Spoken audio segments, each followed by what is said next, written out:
तेरी जैसी मोटी चमड़ी वाला देखा नहीं मैंने। इंसान नहीं है तू, मोटी चमड़ी वाला गैंडा है, गैंडा।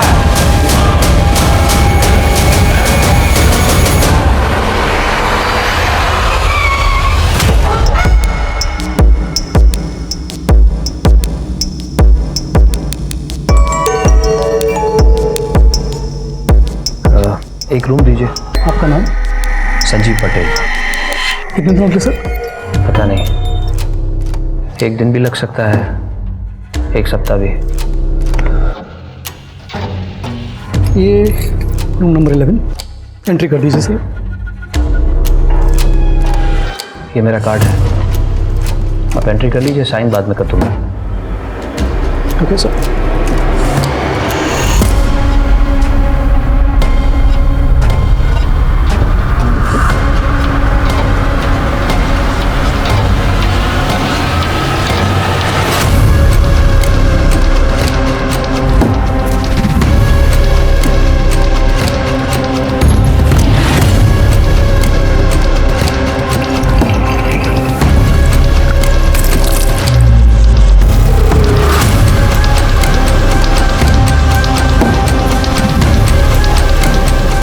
मुझसे कहाँ गलती हो गई? क्या सच में मैं गलत हूँ? सच में मुझसे गलती हुई है?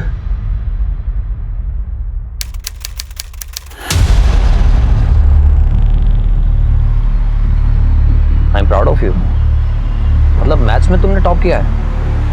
Thanks dad. अब देखना तुम्हारे 18th बर्थडे पर कितनी बड़ी पार्टी करता हूँ।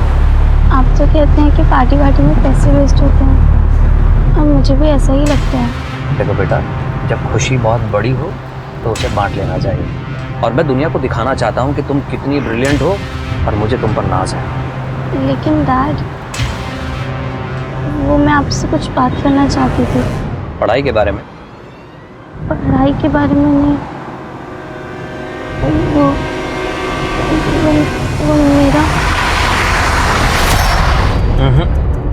तुम्हें रूल्स पता है ना? नो टॉक्स एक्सेप्ट पढ़ाई। और तुम्हें तुम्हारी लिमिट पता होनी चाहिए। ओह नो, लगता है मैं फोन घर पे भूल गया। हमें वापस घर जाना होगा।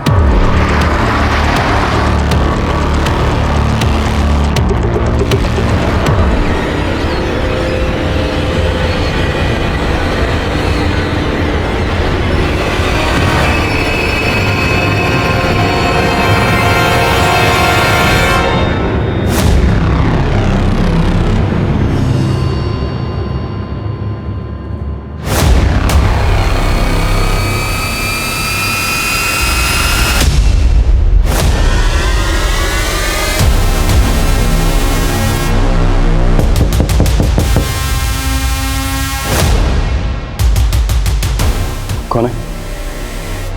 तेरा पति तो नहीं होगा? उससे कोई फर्क नहीं पड़ता। फर्क नहीं पड़ता मतलब क्या? चल क्या रहा तुम? वो देख रहा हूँ, कैमरा लगाने से कौन हो रहा है? रिलैक्स। मुझे तो कुछ समझ में नहीं आ रहा। रुको। क्या हुआ? आज फिर कुछ भूल गए? हाँ, वो मोबाइल भूल गया।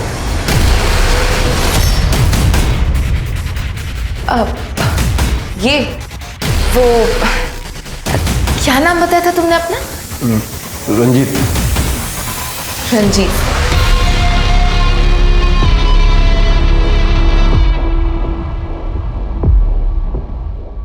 अरे हाँ, वो मुस्कान ने कहा है कि आज उसकी एक्स्ट्रा क्लास है, अब मुझे भी ऑफिस से आने में देर हो जाएगी।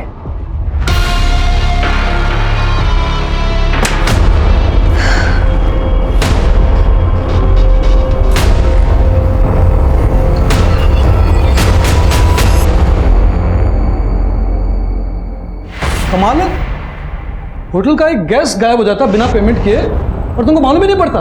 कब देखा था उसका आखिरी बार तुमने? सर वो 7 दिन पहले ब्रेकफास्ट पे देखा था। वो अंदर बंद ही रहता था तो ज़्यादा ध्यान नहीं दिया। सामान अमान है उसका? सब लेके गया वो? हाँ, एक ये ब्रीफकेस छोड़ के गया है, पता नहीं क्यों।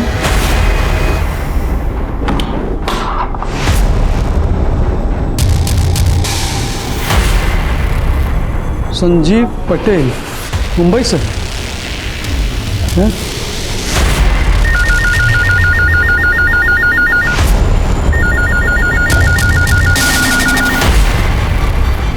हेलो,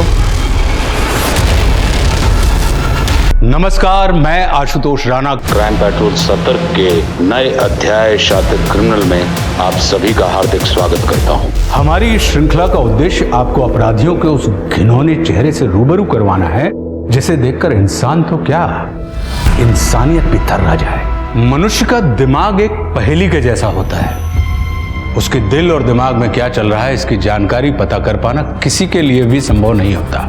कुछ रिश्ते ऐसी ही पहेलियों से घिरे होते हैं जिनका ना ओर समझ में आता है और ना ही छोर। रिश्तों में जब यही पहेलियां हद से ज्यादा बढ़ जाएं तो समझ लेना चाहिए कि कहीं ना कहीं कोई अपराध दस्तक दे रहा है। आज का यह केस पता नहीं कितनी ही गुत्थियों से मिलकर बना हुआ है। पुलिस के लिए यह केस बरगद के पेड़ की तरह था जिसकी असली जड़ तक पहुंचना उसके लिए आसान काम नहीं था। वो जितना इस केस को सुलझाने की कोशिश करती, ये केस उतना ही उलझता जाता। इस केस ने सिर्फ गुजरात ही नहीं बल्कि महाराष्ट्र पुलिस की नींद भी हराम कर दी थी। और जब इस केस की सच्चाई सामने आई तो पूरा हिंदुस्तान दहल गया।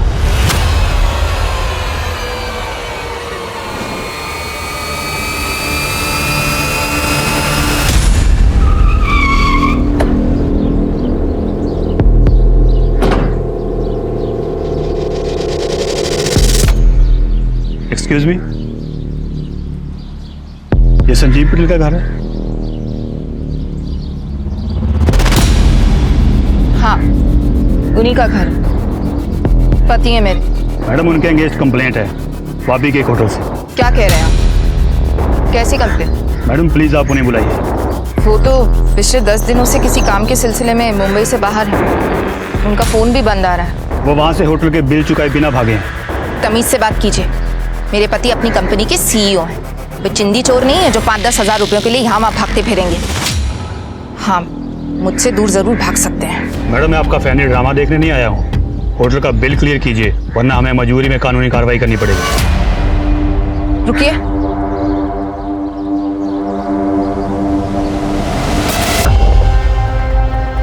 मॉम, डैड, मैं जा रही हूँ। मैं उसके बिना नहीं रह सकती और आप लोग उसे एक्सेप्ट नहीं कर सकते। अगर आपको लगे कि आप हमें एक्सेप्ट कर सकते हैं तो प्लीज़ मुझे बता दीजिएगा, मैं वापस आ जाऊंगी। I am sorry. ये लेटर ऑफिस के ब्रीफकेस से मिला है। क्या है ये? मुझे नहीं पता। मेरे गहने भी गायब हैं। मेरी बेटी ऐसा नहीं कर सकती। पता नहीं किसके साथ गई है। उसे तो मुझे आज तक किसी लड़के के बारे में कुछ नहीं बताया। जैसा बाप वैसी बेटी, दोनों ही मेरे साथ कुछ शेयर नहीं करते। अब खड़े क्या हैं? पुलिस को फोन कीजिए। नहीं, पुलिस को नहीं बता सकते। अगर पुलिस को पता चला तो मुस्कान की बदनामी हो जाएगी। वो एक समझदार लड़की है। देखना कुछ दिनों में वापस लौट आएगी। मैडम, क्या बात है? होटल का बिल मैं भर दूंगी, वो आ जाएंगे।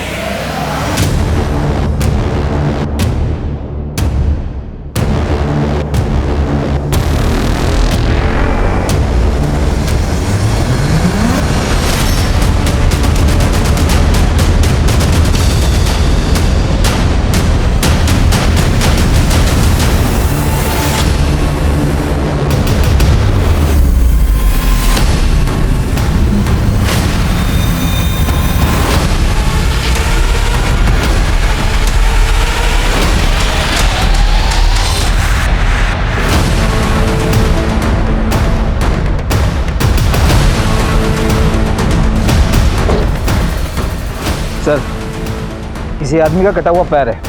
इस पर एसिड भी डाला गया। इसको फॉरेंसिक के लिए भेजो। कटा हुआ पैर मिला है तो और भी पार्ट्स होंगे। और बाकी सारे पुलिस स्टेशंस को अलर्ट कर दो। आई एम सॉरी पापा।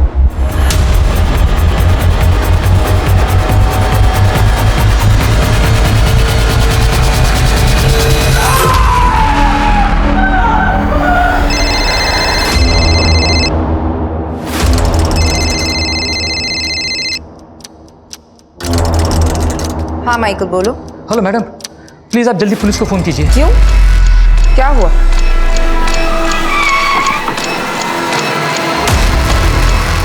अरे आइए सर, ये देखिए ना क्या हाल कर दिया है। आप?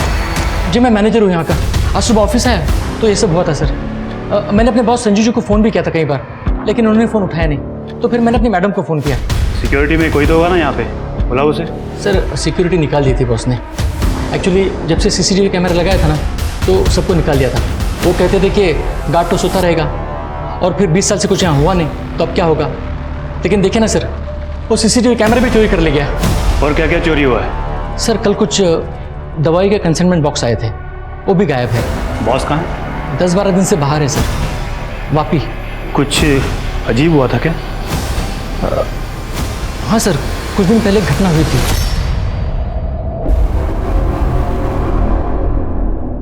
जो पिछला ऑर्डर गया था उसकी सारी एंट्री कर ली थी। अब ये पैकिंग है, कभी भी कंपनी में माल भेजो ढंग से पैक करो। लो जी सर चाय। तुझे मैंने पहले भी समझाया था ना, ऑफिस में सिर्फ एक बार चाय लेके आया कर, बार बार मुंह उठा के क्यों चलाता है? ये बुलाएंगे तो आऊंगा ना, वो पैसा बाकी है मेरा। ये लो तुम्हारे पैसे, 40 रुपए काट लिया मैंने। क्यों? क्यों मतलब? क्योंकि तू चाय कम दूध में पानी ज्यादा उबाल कर पिलाता है। मेरे को मेरा पूरा पैसा चाहिए। पैसे तो इतने मिलेंगे, पैसे पूरे चाहिए तो चाय अच्छी पिलाएगा। साला सर बोल दिया तो ज्यादा सर पे चढ़ गया तू। 4 किलोमीटर दूर तक कोई और चाय की दुकान है नहीं। अगली बार चाय चाहिए तो पहले पूरा पैसा दे। देख भाई बिल्लू, बात ऐसी है, पैसे तो तुझे उतने ही मिलेंगे, और ऑफिस में चाय लानी है तो 2 बातें याद रख, चाय अच्छी होनी चाहिए और ऑफिस में दिन में सिर्फ 1 बार। साला तेरी जैसी ना मोटी चमड़ी वाला इंसान देखा नहीं। सही कहते हैं सब, इंसान नहीं है तू, मोटी चमड़ी वाला गैंडा है, गैंडा। चाय वाले ने उसके ऊपर चाय फेंकी और तुम्हारे बॉस ने रिएक्ट भी नहीं किया। सर वो गरीब आदमी है, और बॉस के मन में थोड़ी उसके लिए दया भी रहती है, और आसपास कोई चाय वाला भी नहीं है। तुम्हारे बॉस अक्सर बाहर जाते हैं क्या? जी सर, वापी जाते हैं। वहाँ 2 कंपनीज है जिनके साथ हमारी डीलिंग होती है, एक डेल्टा न्यू और एक रवि फार्मा। मैंने उन्हें भी कॉल किया था, लेकिन उनसे भी कुछ पता नहीं चला सर। क्या वो कभी ऐसे पहले भी गायब हुए थे? नहीं, ऐसा तो नहीं हुआ। एक काम करो, ये जो चाय वाला है क्या नाम है उसका? बिल्लू। हाँ, इसे थाने भेजो। मेरी कंपनी एक्सपेंड हो रही है, इसीलिए मैंने आपको हायर किया है। दिन रात मेहनत की है इस कंपनी को खड़ा करने के लिए मैंने, और मैं चाहता हूं कि मेरा सारा स्टाफ भी दिन रात मेहनत करे, बस कोई गलती नहीं होनी चाहिए। हाँ, बिल्कुल सर, बिल्कुल सर। मैंने आपके बारे में बहुत कुछ सुना है, और सच कहूँ सर, मैं बड़ा खुशनसीब हूँ कि मुझे आप जैसे आदमी के साथ काम करने का मौका मिला है। जितना जल्दी काम को समझ जाएंगे उतना ही अच्छा है, क्योंकि कुछ दिनों के बाद मेरी शादी है, और उससे पहले अगर आप लोग काम समझ जाएंगे तो मुझे मेरी शादी के दिन कोई टेंशन नहीं रहेगा। बहुत बहुत मुबारक हो सर, बहुत बहुत मुबारक हो। और सर आप बिल्कुल टेंशन मत लीजिए, मैं यहाँ काम संभालने तो आया हूँ। इनफैक्ट सर, मैं आपके शादी के काम में भी आपकी हेल्प करूँगा। जिस काम को करने आप आए हैं वही काम कीजिए। मुझे मेरी कंपनी के लिए काम करने वाले लोगों की ज़रूरत है, चापलूसों की नहीं। सर फॉरेंसिक रिपोर्ट आ गई है। हमें एक आदमी का एक पैर और हाथ की 2 उंगलियां मिली। फॉरेंसिक टीम का कहना है कि ये बॉडी पार्ट्स किसी 40 से 45 साल के आदमी के। पर अजीब बात है सर कि जब उसके बॉडी पार्ट्स काटे जा रहे थे तब तक वो आदमी जिंदा था। अगर ये मर्डर है तो बहुत ब्रूटल मर्डर है। आपकी जैसी जगह में ऐसा ब्रूटल मर्डर? कोई मिसिंग कंप्लेन? नहीं सर, लेकिन सर एक 40 से 45 साल का आदमी संजीव पटेल, उसके खिलाफ कंप्लेन जरूर आई। एक होटल में बिल पेंडिंग करने के बाद से वो गायब हो गया था। सर मैंने वो कंप्लेन मुंबई पुलिस को ट्रांसफर कर दी है। हो सकता है कि वो बॉडी पार्ट्स संजीव पटेल के ही हो।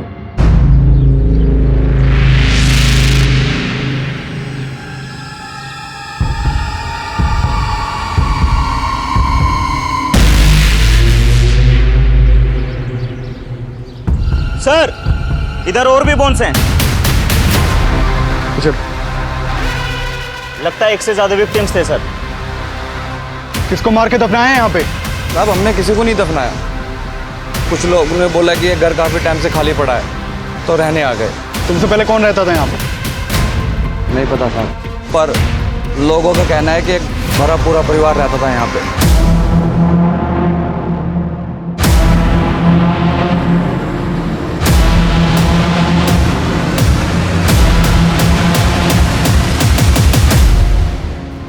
और खोदो, देखो कितने लोग दफन है यहाँ पे।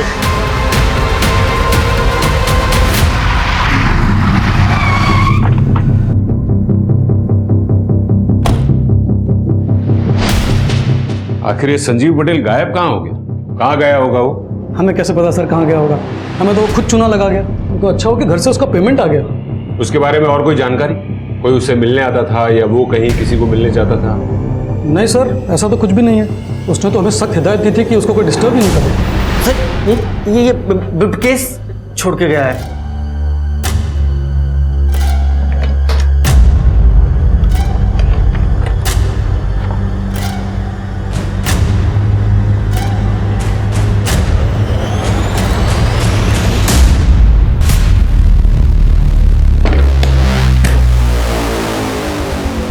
हमें मुंबई पुलिस के साथ कांटेक्ट करना होगा। देखते हैं ये संजीव उसके घर वहां पहुंचा भी है या नहीं, और उसकी फोटो सारे पुलिस स्टेशन में सर्कुलेट करवाओ। जी सर।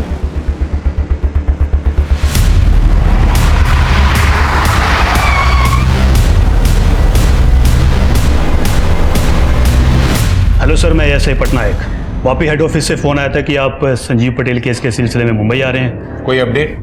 नहीं सर, वो अभी भी मिसिंग है। ये है उसके केस की फाइल। सर उसके घर में उसकी बीवी दीप्ति और उसकी टीनेज बेटी मुस्कान। अच्छा खासा फार्मास्यूटिकल का डिस्ट्रीब्यूशन का बिजनेस है सर, लेकिन फैमिली में कुछ प्रॉब्लम है। पड़ोसियों को शक है कि दीप्ति का किसी और के साथ अफेयर चल रहा था। सर फिर तो ये ओपन एंड शट केस। इस दीप्ति ने अपने लवर के साथ मिलकर संजीव को मरवा दिया होगा। हो सकता है। सर एक और बात है सर संजीव के फार्मा कंपनी में कुछ दिन पहले लूटपाट हुई थी, और लूटपाट में जो कंसाइनमेंट लूटा गया था वो अभी तक मार्केट में ट्रैक नहीं हुआ है। डेल्टा न्यू कंपनी में बना साइकेट्रिक ड्रग्स था सर। दिनेश, ये दवाइयाँ तो इलीगली नशे के लिए यूज़ की जाती ना? जी सर। अच्छा सर एक और बात भी है सर, एक चाय वाला है बिल्लू। बिल्लू चाय वाला? जी हाँ सर, संजीव के साथ उसका कई बार झगड़ा हुआ है सर। जिस दिन से संजीव गायब है उस दिन से ये चाय वाला भी गायब है। तुम सबसे पहले ये संजीव की बीवी, क्या नाम बताया उसका? सर दीप्ति। दीप्ति, सबसे पहले उसे बुला। जी सर। दीप्ति, मैं तुम्हारे साथ सिर्फ घर बसाना नहीं चाहता, बल्कि मैं तुम्हारे साथ अपनी पूरी दुनिया बसाना चाहता हूँ। वो दुनिया जहाँ बहुत पैसा हो, बड़ी बड़ी गाड़ियाँ हों, बंगले हों, और इसको पाने के लिए मेहनत कर रहा हूँ। दिन रात पसीना बहाता हूँ सिर्फ इसलिए कि वो मुकाम हासिल कर सकूँ। देखो दीप्ति, मुझे एक ऐसा जीवन साथी चाहिए जो मेरे इस पैशन को समझ सके, मुझे समझ सके, जो हर कदम पर चाहे जैसा भी वक्त हो मजबूती से मेरे साथ खड़ा रहे। और मैं वादा करता हूँ कि तुम्हें और हमारे आने वाले बच्चे को इस दुनिया की सारी खुशियाँ दूंगा। लेकिन अगर आप बस बातें ही करते रहेंगे तो बच्चे कहाँ से आएंगे?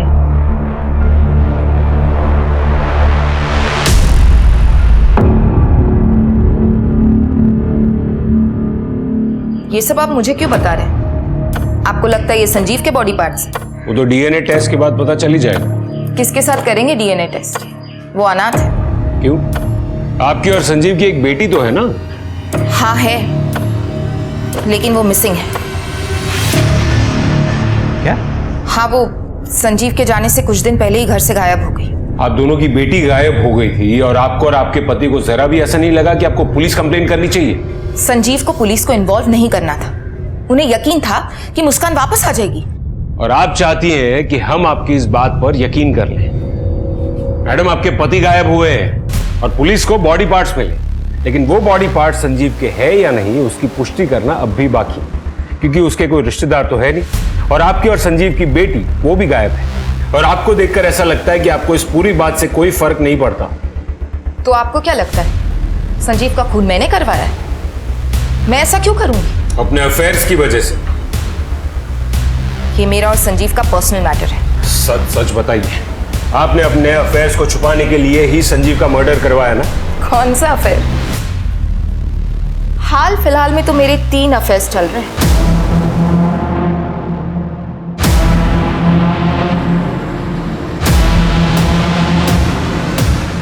मैं कोई भी काम संजीव से छुपाकर नहीं करती, और संजीव को इस बात से कोई एतराज नहीं। ये कैसी शादी है मिसेस दीप्ति पटेल, जहां पत्नी गैर मर्दों के साथ अफेयर्स करे और पति को कोई एतराज ना हो? मैंने आपसे कहा ना, ये हमारा पर्सनल मैटर है। अपने तीनों आशिकों के नाम और नंबर्स लिखिए। आप मेरे पीछे टाइम वेस्ट कर रहे हैं। मैं कोई भी काम संजीव से छुपा कर नहीं करती। हम एक ओपन मैरिज में हैं। आप माने या ना माने, लेकिन सच तो ये है कि मैं अपने पति संजीव से बहुत प्यार करती हूं। इसलिए प्लीज मेरे पति और मेरी बच्ची को ढूंढ दीजिए।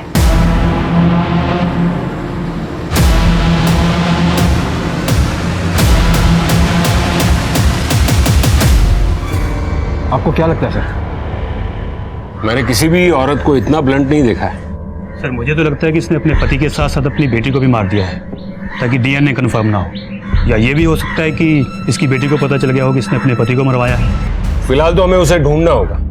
ये मुस्कान के बारे में सब पता करो। पता करो कि वो सच में भागी थी या नहीं, और अगर भागी थी तो किसके साथ भागी थी। और ये संजीव, उसकी पूरी कुंडली निकालो। पता करो कि वो सच में अनाथ है या नहीं। उसका कोई रिलेटिव मिलेगा तो ही हम डीएनए कंफर्म कर पाएंगे। और वहाँ वापी में जो फार्मा कंपनीज में उसका अक्सर आना जाना था, वहाँ भी पता करो।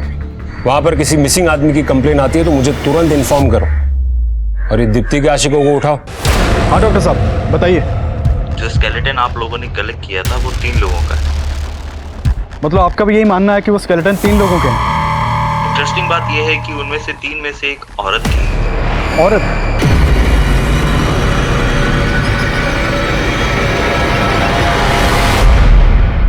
सर मेरी वापी की फार्मा कंपनी से बात हुई।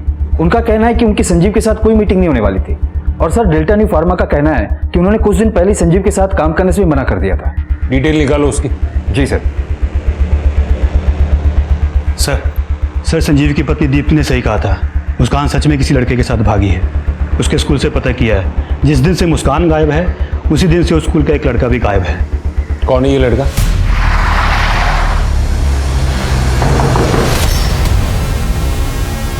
अरे सर आप लोग यहाँ? आपका हालचाल जानने आए। मिस्टर पटेल की बेटी को लेकर भागा है ना आपका बेटा? मेरा बेटा? रायन बेटा बाहर आओ। Yes papa.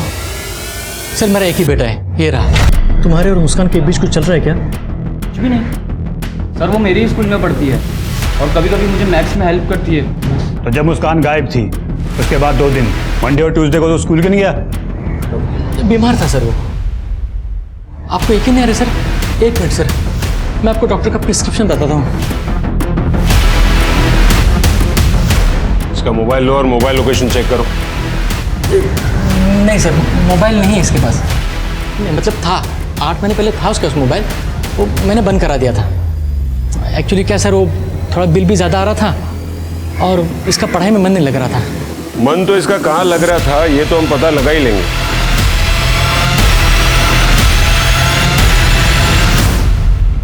अगर ये रायन मुस्कान का बॉयफ्रेंड नहीं है तो फिर मुस्कान को कौन भगा के लेके गया होगा?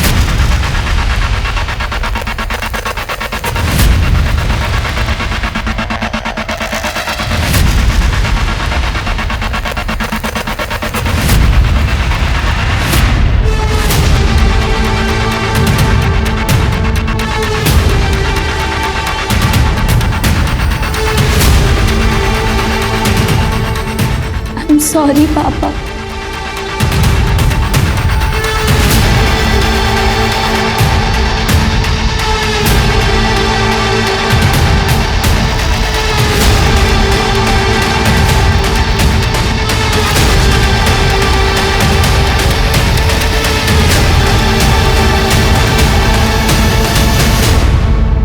कैसी है माई?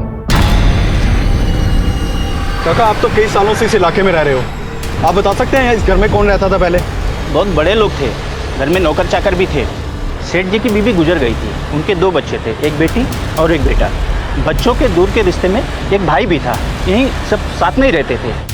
बहुत दमा चौकड़ी मचा रहा हो ना तुम तीनों, इसीलिए बड़े शहर जा रहे हैं ताकि तुम लोग तीनों की ये शैतानी बंद हो जाए और तुम लोग बड़े स्कूल कॉलेज में जाकर अच्छे से मन लगाकर पढ़ सको, समझे? मुझे नहीं जाना कहीं, मुझे यहीं पे अच्छा लगता है। तेरी झाड़ी बुद्धि में कोई बात जाएगी नहीं। तू कुएं के एक मेंढे की तरह ही रहना चाहता ना, लाइफ में कुछ करना नहीं है तुझे।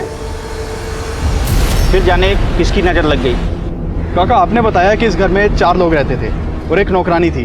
लेकिन हमें तो यहाँ पर 3 लोगों की हड्डियाँ मिली हैं। पता नहीं साहब, ये उस परिवार के लोगों की हड्डियां हैं या वो परिवार किसी और को दफना के निकल लिया। अच्छा दिनेश, उन लोगों का यहाँ कोई पुराना सामान पड़ा है? हाँ जी, जैसा था वैसा ही है। चलो देखो।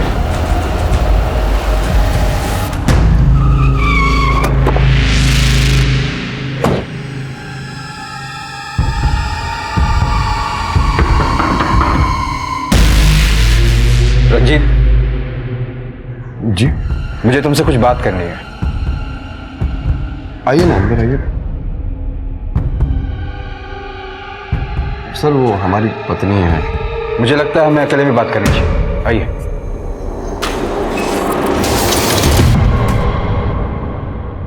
दीप्ति पटेल को जानते हो? उनका कहना है कि तुम्हारा उनके साथ अफेयर चल रहा है। क्या ये सच है? सर ये सब सरासर गलत है सर। झूठ और सच का हम पता लगा लेंगे। गाड़ी में बिठाओ इसे। अरे सर मैंने कुछ नहीं किया सर, मैं सच कह रहा हूँ सर। मुझे फंसाया जा रहा है सर।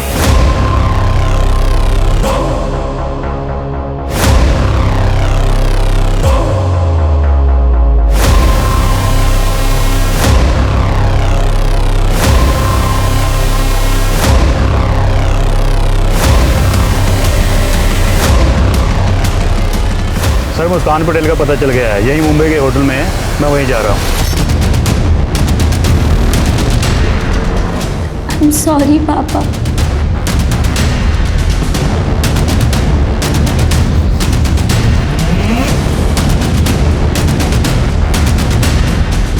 मुस्कान पटेल का आरोपी है।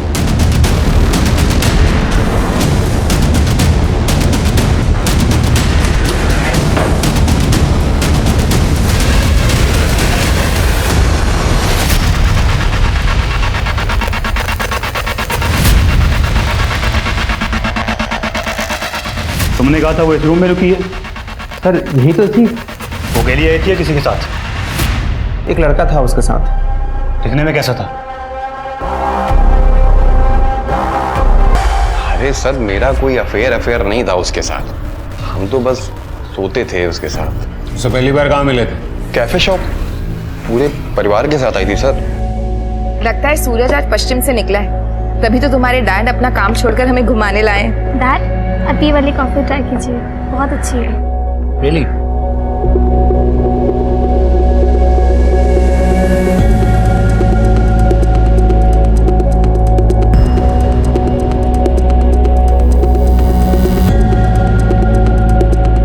एक औरत सामने से खुद ऑफर कर रही हो तो गधा ही होगा जो मना करेगा। हम भी चले गए। एक दिन उसके पति ने हमको पकड़ लिया, हमें लगा हम गए, लेकिन थोड़ी देर बाद जब दीप्ति ने दरवाजा खोला तो उसके पति ने कोई रिएक्ट ही नहीं किया। ऐसा लगता था कि जैसे दीप्ति के साथ ये रोज हो रहा हो। और फिर क्या था, हम भी रोज मिलने लगे उससे। समझ रहा हूं, सब कुछ समझ रहा हूं। तेरी ऑनलाइन हिस्ट्री चेक की है। माँ बेटी के फैंटेसी वाले वीडियो देखने का बहुत शौक है ना तुझे? कहीं ऐसा तो नहीं कि तुम लोगों ने मुस्कान पर प्रेशर बना कर रखा था? ये संजीव को तो उसकी बीवी की परवाह नहीं थी, लेकिन जब उसे पता चला होगा कि तुम लोग मुस्कान को भी इन्वॉल्व करना चाह रहे हो तो उसे गुस्सा आ गया होगा और इसीलिए तुम लोगों ने संजीव का खून कर दिया। सर आप मेरा विश्वास करें, मैं उसकी बेटी को जानता तक नहीं हूं सर। पिछले 2 हफ्ते में तू कहां कहां था लिख और याद करके लिखना। हमें कुछ और पता चला ना तो तेरी ये अय्याशी है ना, उसी वक्त तेरे सर से उतार देंगे।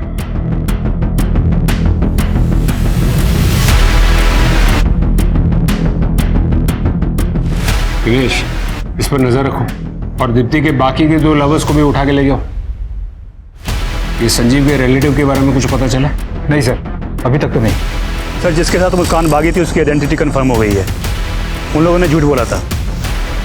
चलो चलो।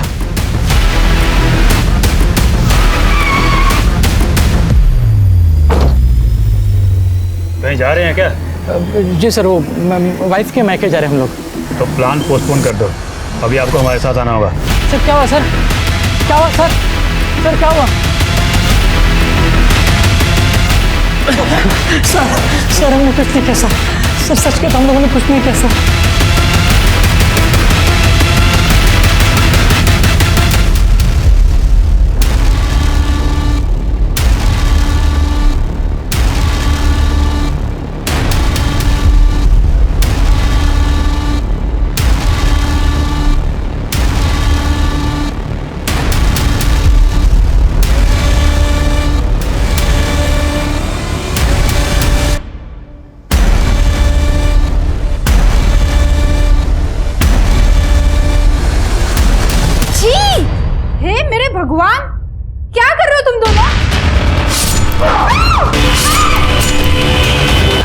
ही मुस्कान को लेके भागा था, लेकिन सर बाद में डर गया था तो वापस चला आया।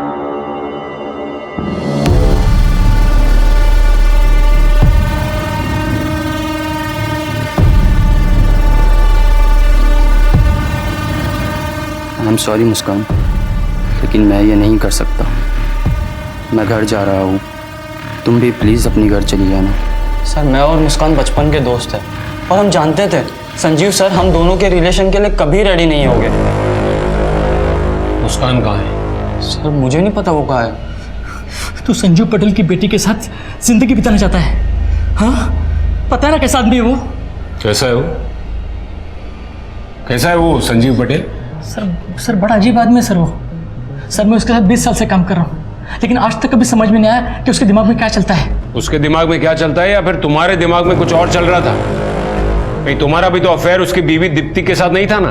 दीप्ति मैडम के साथ मेरा कोई अफेयर नहीं था सर। देखिए सर, मुझे उनके पर्सनल लाइफ से कोई मतलब नहीं था। डेल्टा न्यू की इरेगुलरिटीज के बारे में तुम्हें कुछ नहीं पता? कंपनी ने पूरी डिटेल्स दी हमें। उनकी असली दवाइयों को तुम लोग नशा करने वाले लोगों को ड्रग्स के तौर पर बेचते थे और उनकी कंपनी के नाम से नकली दवाइयां मार्केट में सप्लाई करते थे। नहीं सर, मुझे कुछ नहीं पता इस बारे में। झूठ! 20 सालों से तुम वहां काम कर रहे हो। तुम ही ने कहा ना अभी, वो लोगों की रगों में जहर घोलने का काम कर रहे हैं और तुम कह रहे हो कि तुम्हें कुछ नहीं पता। सर सच में नहीं पता। सर क्या है ना, संजू सर अपने सारे पुराने क्लाइंट्स को खुद ही हैंडल करते थे और उन सारे पेपर्स भी उन्हीं के पास होते थे। सर मुझे इस बारे में कुछ भी नहीं पता। तुम्हें नहीं पता तो और किसे पता होगा? शायद से बिल्लू को पता होगा। वो चाय वाला? जी सर। तुम्हें ऐसा क्यों लगता है? ठीक है सर, आपने बताया ना कि दीप्ति मैडम के साथ उसका कैसा रिलेशन था। सर सच कहूँ तो संजू सर का और बिल्लू का भी रिलेशन मुझे बहुत मिस्टीरियस लगता था। सर मुझे समझ में नहीं आता था कि संजू सर उस चाय वालों को इतना बर्दाश्त क्यों करते थे।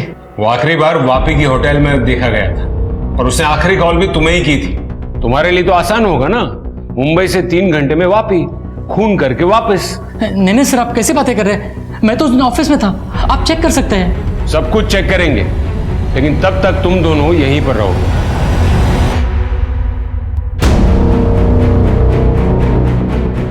सर ये माइकल बार बार कह रहा है कि इसे कुछ नहीं पता, जबकि घूम फिर के खुद ही बीच में आ रहा है। सर नागपुर पुलिस से फोन आया था, बिल्लू को पकड़ लिया गया, उसे हम मुंबई लेकर आ रहे हैं। ये संजीव पटेल का केस पहेली की तरह उलझता ही जा रहा है और इस पहेली को सुलझाने के लिए हमें उसके पास्ट को खंगालना होगा। वैसे भी हम पक्के तौर से कह नहीं पा रहे हैं कि जो बॉडी पार्ट्स मिले हैं वो संजीव के हैं या किसी और के। मुझे तो ये समझ में नहीं आ रहा है कि जिसके बॉडी पार्ट्स काटे जा रहे हैं वो संजीव है या फिर जो बॉडी पार्ट्स काट रहा है वो संजीव है।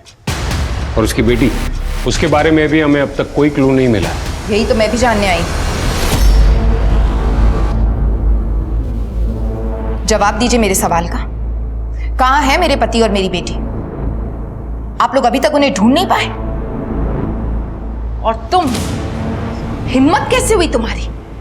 इतने एहसान किए हमने तुम्हारी फैमिली पर और तुमने ये सलाह दिया? एहसान करने वाली आई बड़ी। तेरे पति की सेवा की मैंने 20 साल, गुलामी की मैंने उसके साथ। पगार देना, पैसा देना, सैलरी देना मतलब कोई एहसान नहीं करना होता है। और हाँ, तेरी हिम्मत कैसे हुई मेरे बेटे को चिल्लाने की? अरे जाके अपनी बेटी को संभाल। लेकिन नहीं, तुझे तेरी अय्याशों से फुर्सत मिले तब ना।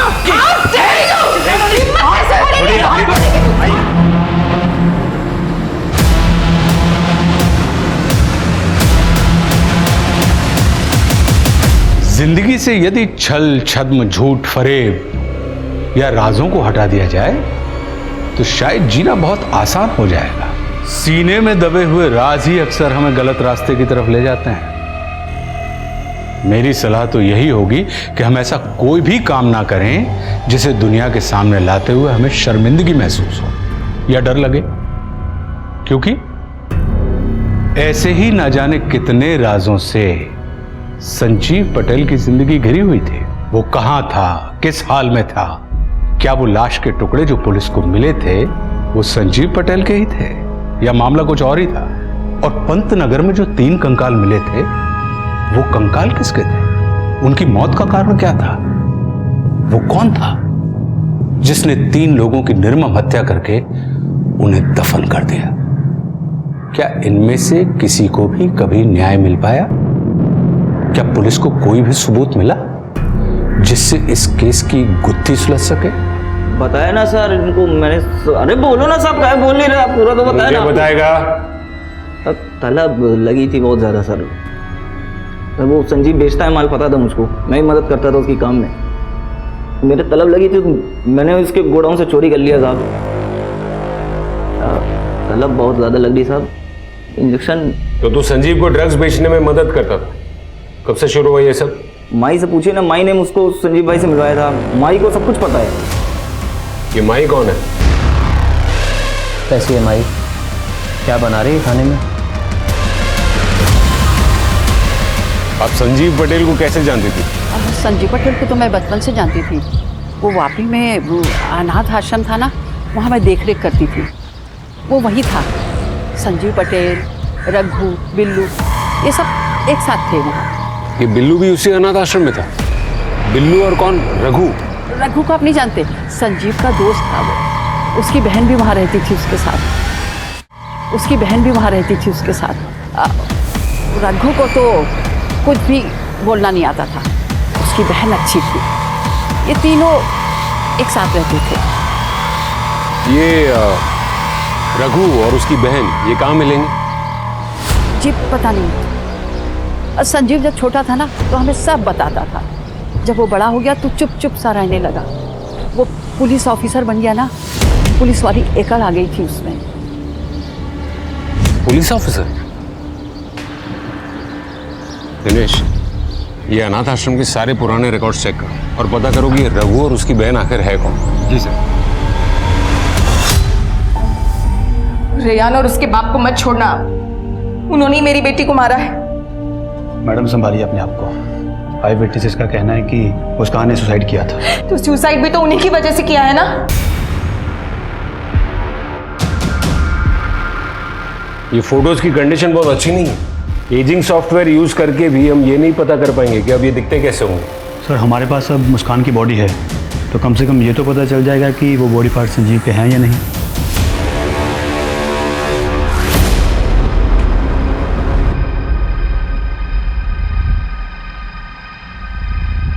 ये कुछ देखा देखा सा नहीं लग रहा है।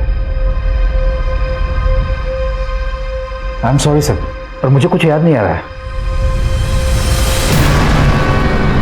पर मुझे याद आ गया और समझ में भी आ गया कि ये केस एक पहेली की तरह उलझा हुआ क्यों था। ये केस नहीं उलझा था, हमें उलझाया गया था। दिनेश, चलने की तैयारी करो। पर हम जा कहाँ रहे सर? लॉन्ग ड्राइव पर।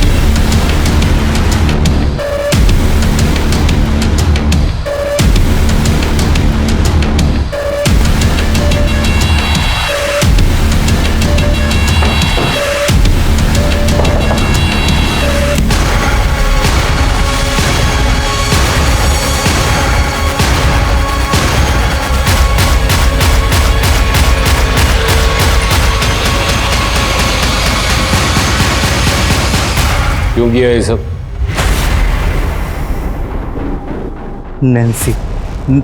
नैन्सी जो कहेगी वो करना पड़ेगा ना। मैं रेयान की मदर हूँ। मुझे अपने बेटे और पति की जमानत करनी है। ये लीजिए पेपर्स। इन्हें लेके आओ, आप यहाँ पे साइन कीजिए।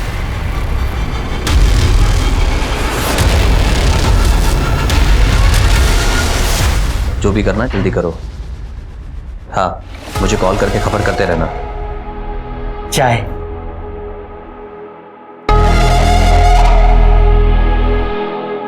रघु, तुम रघु हो ना? तुम कहाँ गायब हो गए थे? अपने पैरों पे खड़ा होना था ना, तो यहाँ आ गया। वेटर का काम करता हूँ, पैसे भी मिलते हैं। ये तो बहुत अच्छी बात है। Very good.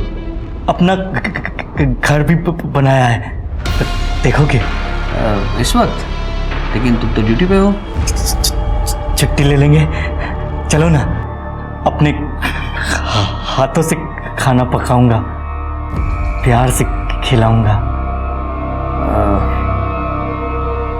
ठीक है, तो फिर ये चाय नहीं पीते हैं, तुम्हारे हाथ का खाना खाते हैं। चलो।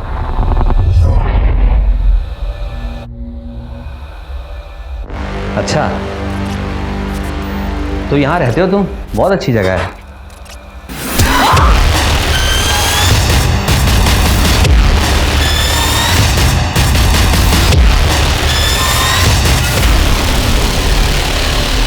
मतलब नैन्सी के कहने पर तूने संजीव का खून कर दिया? सिर्फ संजीव को ही नहीं, बहुतों को मौत के घाट उतारा है मैंने।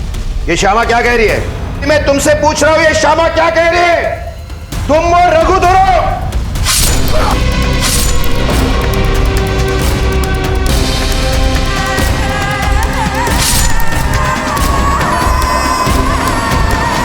इन्हें हम ऐसे नहीं छोड़ सकते, जाना पड़ेगा ना मेरे लिए। हम हमेशा साथ रहेंगे। नैन्सी के लिए तो सब करना पड़ेगा। हम हमेशा करूंगा। लगता है नैन्सी से बहुत प्यार करता है तू। उसकी फोटो तो होगी ना तेरे पास, है ना? ये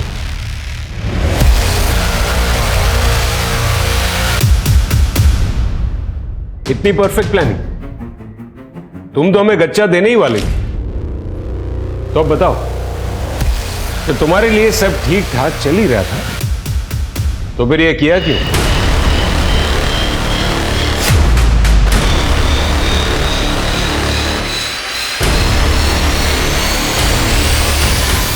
बड़ा शर्माता है तू। खेल ही तो खेल रहे हैं और बहुत मजा आता है इस खेल में। चल तो अपनी शर्ट उतार।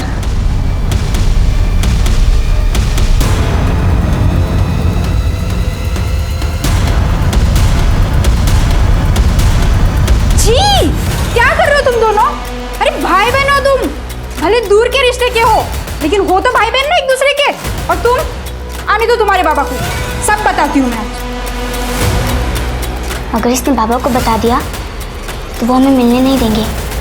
और तू मुझे बहुत अच्छा लगता है। मुझे भी तो अच्छी लगती है। जो मैं कहूँगी वो करेगा।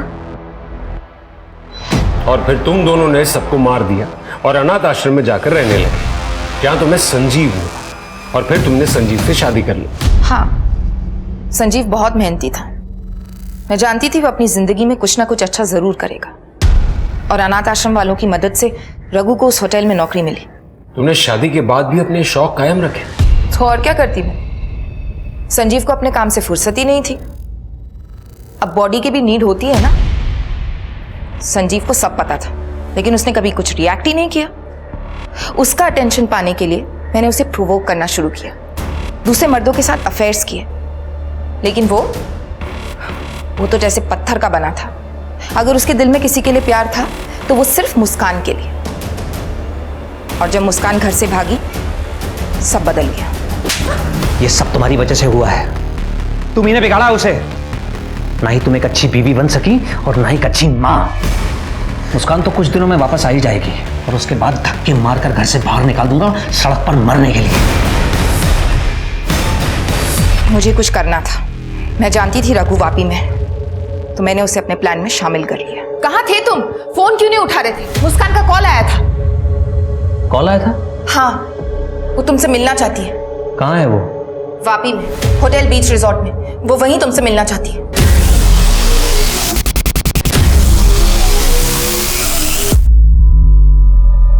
तो तुम ये कहना चाहती हो कि संजीव ने तुम्हें निग्लेक्ट किया इसलिए तुमने ये सारे अफेयर्स चलाए। तो फिर रघु को क्यों सेड्यूस किया? और ये नन बनने का क्या नाटक था? संजीव को अनाथ आश्रम में मेरे और रघु के बारे में सब पता चल चुका था।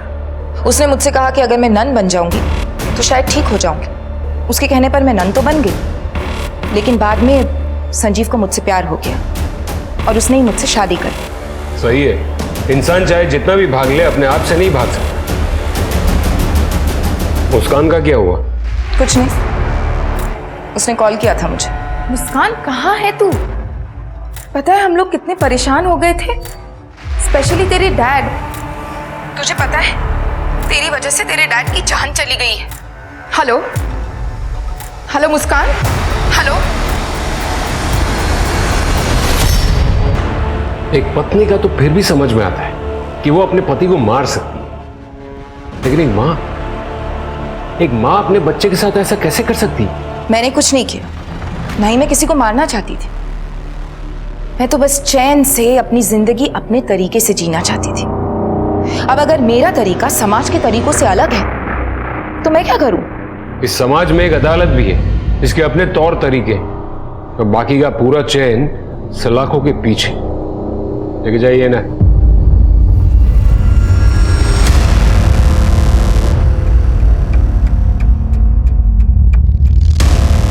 इस केस से हमें यह सबक मिलता है कि अति किसी भी चीज की अच्छी नहीं होती।